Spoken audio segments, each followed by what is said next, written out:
once you order your appraisal, who orders the appraisal? You know, what kind of fees should you expect, and who actually gets the appraisal once it's ordered?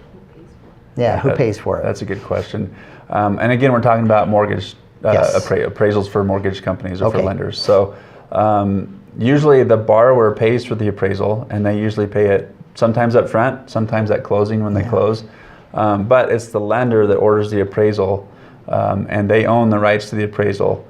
And so the lender gets a copy of the appraisal, and the appraiser is not allowed to discuss the appraisal after it's finished, discuss the appraisal or send the appraisal to the borrower unless we get permission from the lender to do so. And you can't even send it to us, right? We can't send it to the borrower's realtor or the seller's realtor either.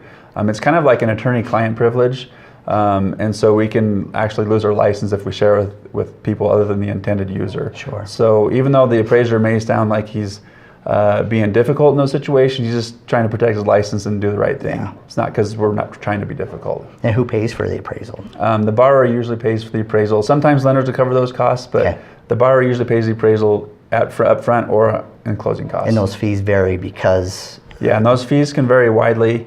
You know, of course, it depends on the complexity of the appraisal, but really if you're just talking about a standard appraisal, if the lender orders the appraisal directly from the appraiser, usually the fees are a little bit lower. If they use what's called an appraisal management company, those fees can be higher, as up to even 100%, but usually it's around 20 to 40% higher than what the appraiser would charge if they're just going direct with the borrower. So is there a reason why the borrower can't order the appraisal directly from you?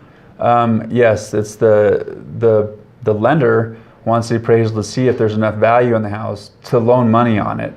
And so if they left it up to the borrower to order the appraisal from the appraiser, the borrower could try to choose an appraiser that's going to value it high and give a misleading value. Yeah. And now most appraisers aren't supposed to do that, but the borrowers could play that game, and lenders are trying to prevent that. Or family or somebody to give them a higher value than really there. So. Exactly. So the rules are there just so that game can't be played. Okay. Yeah. Thank you.